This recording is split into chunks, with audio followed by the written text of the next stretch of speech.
It is summertime, and one of the reasons that we all started businesses is because we wanted time freedom. Am I right? I'm Melissa Franks. I'm your host of the Opt-in podcast, and here we go from surviving to thriving in business. Today, we're talking about how to prepare for you to step out of your business and go on a vacation. That's right. I'm talking about how you can actually unplug, step away, be fully present in whatever it is that you're doing without stress, without guilt, and knowing that your business is running just fine. That's what we all want, right? As a business owner who's had a business less than 2 years and works with small businesses of all shapes and sizes, I can tell you the biggest question or worry or complaint is I can't walk away. And I get that. I get that too. In fact, last year, we didn't go on any vacations because it was me. And if I wasn't working, then the business wasn't making money. The good news is now it's not just me. The good news is now it's me plus 3, maybe 4. We'll see how the month ends. And that means that all of my business is going to be supported. Everything is going to keep running while I am out. And we can even continue to grow if the opportunities present themselves. So I'm going to walk you through the tips that I'm using right now actively to prepare for vacation. And spoiler alert, this isn't the only one. There's more than one vacation planned this year because I am so confident that the team is in place to allow me to take a step back and recharge, because let's face it, owning a business is incredibly hard. And one of the things that we all need to do is just take a deep breath. Yesterday was a federal holiday and I mostly took the day off. And I've got to tell you that to have a weekday day off where I got to do super fun things like go to the gym and clean the garage and watch my kids pull some weeds, it was just the deep breath of a break that I needed in order to get through these next 2 days before vacation is here. And if you have anybody else that you are caring for in your life aside from you, you know that getting ready for vacation is basically a full-time job. As a single mom of 3, even though 2 of them are teenagers and 1 is almost, it's a whole situation. There's packing lists and there's laundry and there's luggage and there's, oh dang it, we don't have any sunscreen in the house or whatever. So just getting your personal life in order for you to go is a big effort, let alone thinking about how to get your business ready. So we're going to jump right into these tips. The very first thing that you need to do is you need to get very clear on the dates that you will not be available and the boundaries that you want to set. This sounds crazy, but here is what I am going to tell you right now. A couple of years ago, I went on vacation with the kids. It was the first solo trip, like truly solo trip I've ever taken. I had taken them like to Disney before and done some of those things. I always had some family with me to be able to help out, specifically my sister-in-law and my niece. And this was the first time it was just me and the kids, and we were going somewhere where time zones were going to be a challenge. I didn't have a lot of time to prepare, but what I was able to do was communicate very clearly what my working hours were and if there were any days that I was not working. And it was so helpful because it allowed us to schedule time to work when I was available in the time zone that I was in. Now, did I have to take a call or two at the pool? I did. Did I have to spend my entire day in my hotel room? Absolutely not. And if I could do that with like less than 3 days notice and not a real plan in place, you can definitely do it if you're looking ahead and planning. So the first thing is pick the actual dates that you are going to unplug. Not kind of, but these are days where I am not working. I am not talking to people. I am not taking meetings. I am just on vacation. I can sleep in if I want. I can get up super early. My time is my time and nobody's bothering me. Pick those dates. I want to stress that you are likely thinking that it is unrealistic for you to go on vacation and be unplugged the whole time. That's probably true. So the kindest thing that you can do for yourself is look at what's going on in the business, look at what everybody else is doing, and figure out which dates you need to check in, what dates you need to have meetings, if you need to take sales calls. Figure it out now. Figure it out now. Then go to your calendar. Run. Do not walk. Go to your calendar, completely block out the days where you're not working. Say that you are out of office. Declare it. And then for the days that you are working, the amount of hours, if you're working 8 to 12, if you're working 2 to 4, whatever it might be, block out the time around it so nobody can schedule time with you. Make sure that once you do this with your calendar, that you communicate to your team, I'm going on vacation from this date to this date. During that period of time, I'm not going to work on days A, B, and C, and the rest of the days, I'm going to be available from 8 to 12. Whatever it is that you figure out for yourself, send an email.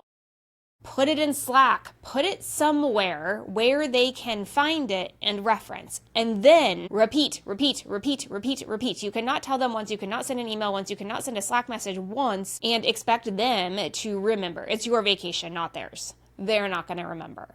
So you need to make sure that you continue to repeat, and you have to really define for you clearly what unplugged means, and then stick to it, and then the mechanisms that you are going to do that.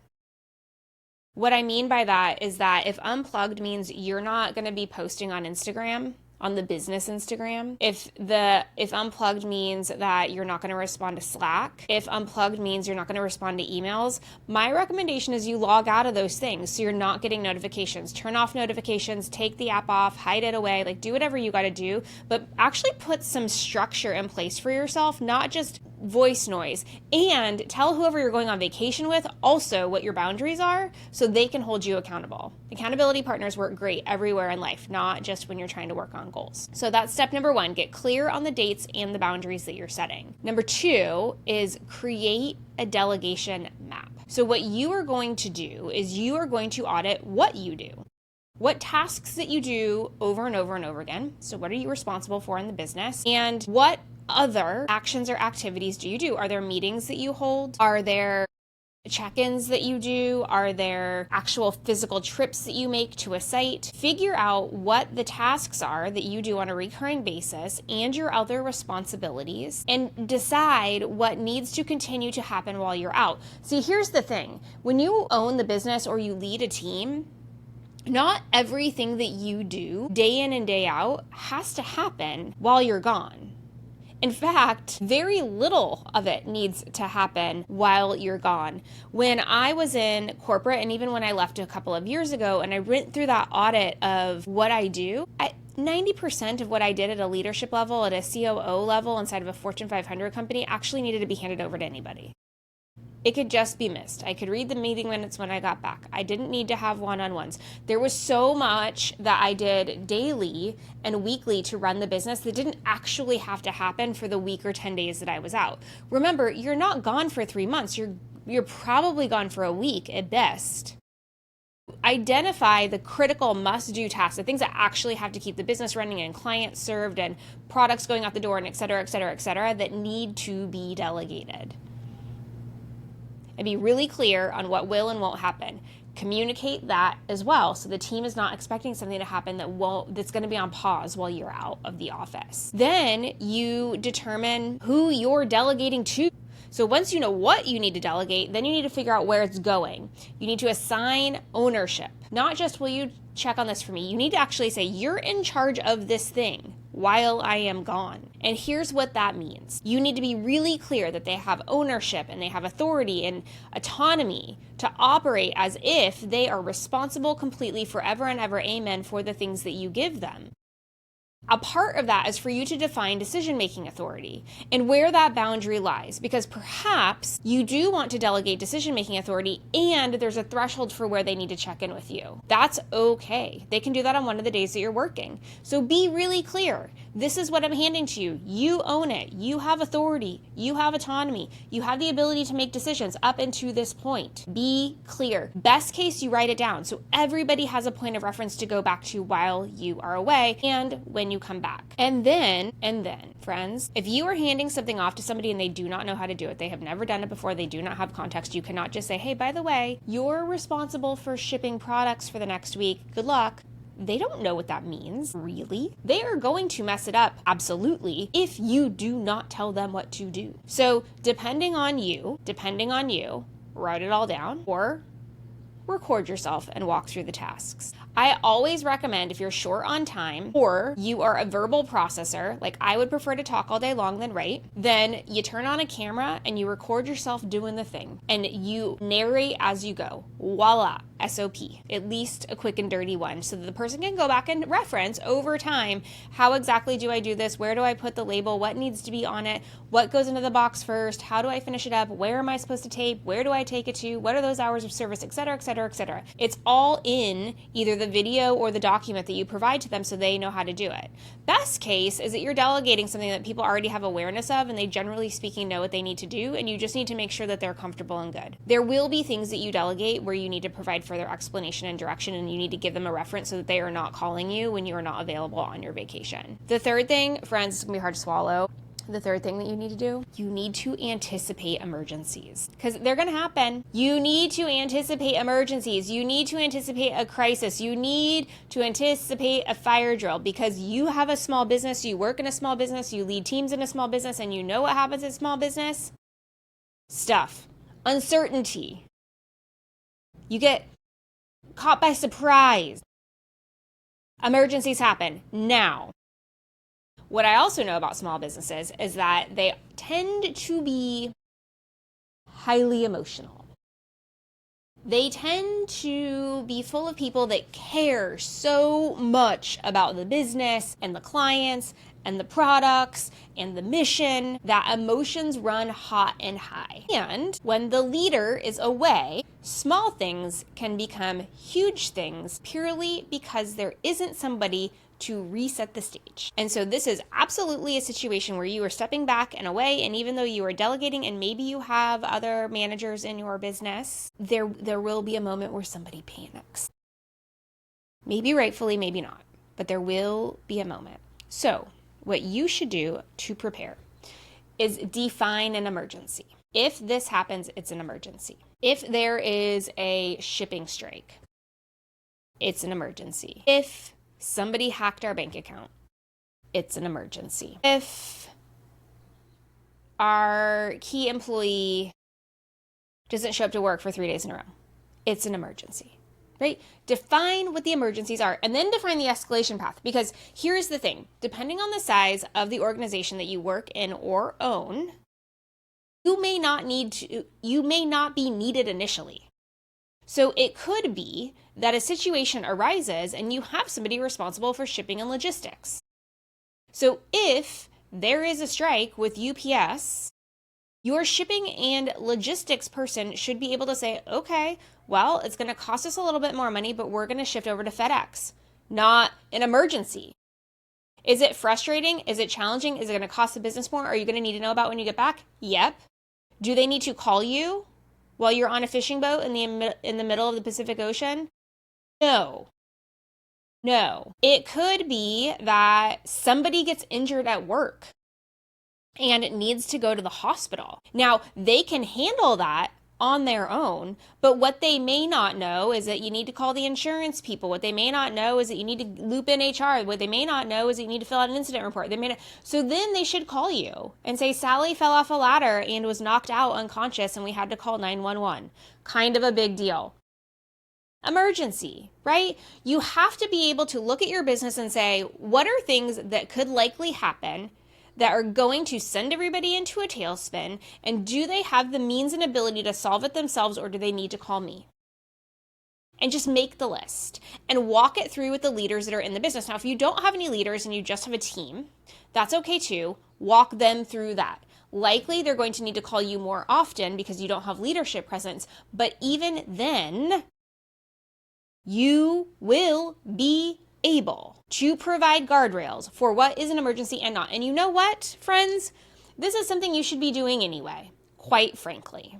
This is something that you should be talking to your team about, because as you give them more autonomy, they should know where they can take a decision and act.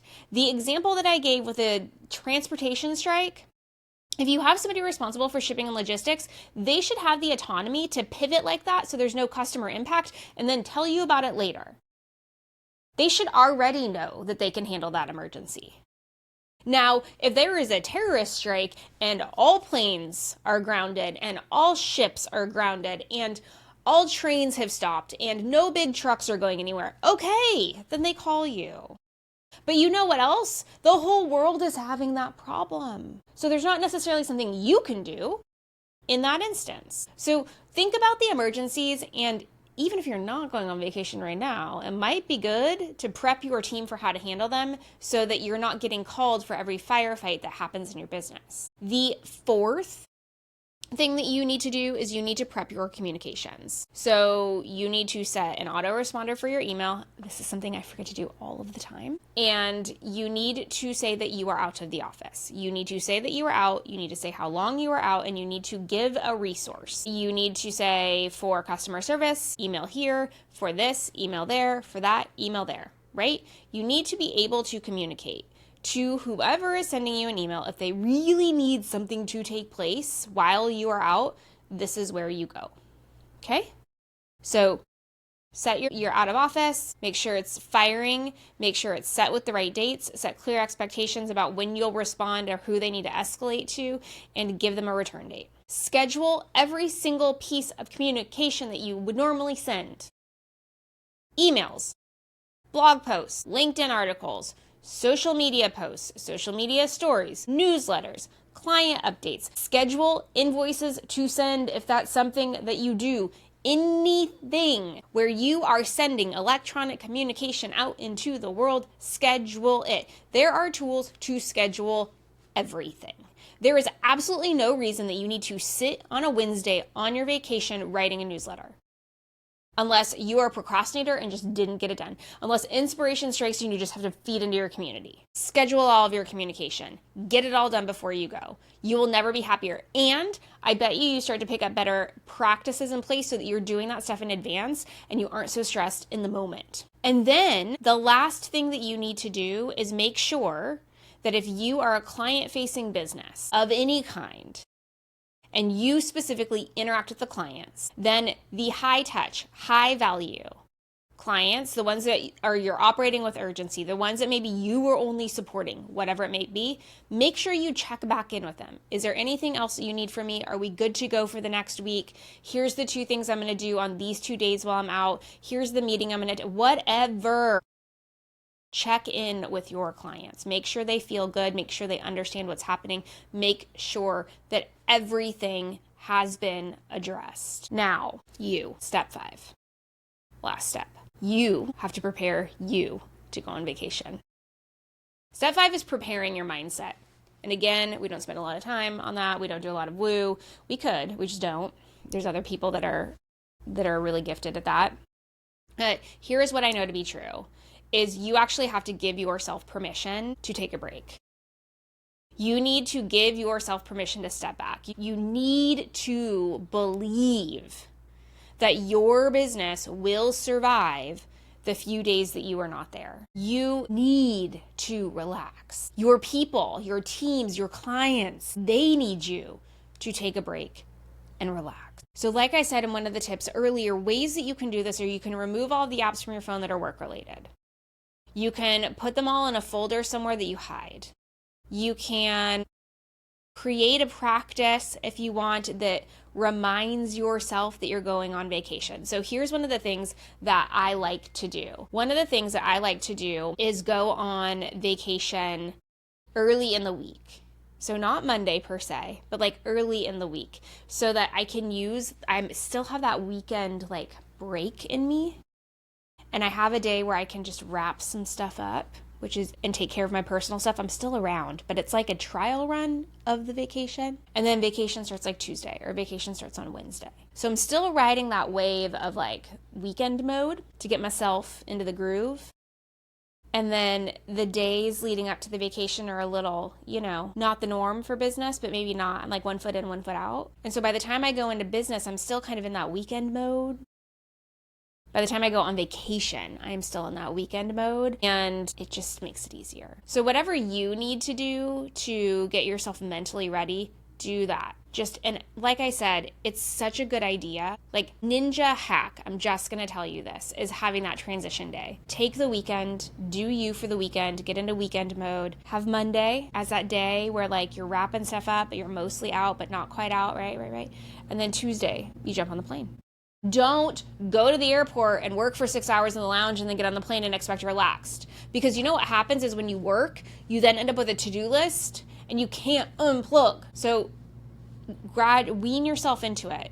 Really start to remove yourself from the business in the right intentional ways, and then get on the plane, get in the car, get in the train, and take the break. So this is what you're going to do, okay? You're going to pick the dates. You're going to set boundaries. You're going to delegate. You're going to make sure you have an emergency plan. You're going to set up an autoresponder. You're going to schedule all of your communications, and you're going to get yourself ready mentally to go. And then you're going to have the time of your life. So as you are wrapping up this podcast today, because, I said I'm prepping for vacation, so this one isn't going to be super long, I'm going to invite all of you right now to go look at your calendars and schedule a vacation. And not a day. I want you to schedule a 5 to 7 day vacation. Right now, go find time. I don't even care if it's a staycation. That might be the best way to practice it. Go schedule a vacation right now. And if you actually do, I want you to send me a message and let me know. So send me a DM on Instagram, let me know where you're going. I want to know what you're going to do. I hope that you have a wonderful vacation when you go, and please know that you're wise and you are strong and you are capable, and I believe in you.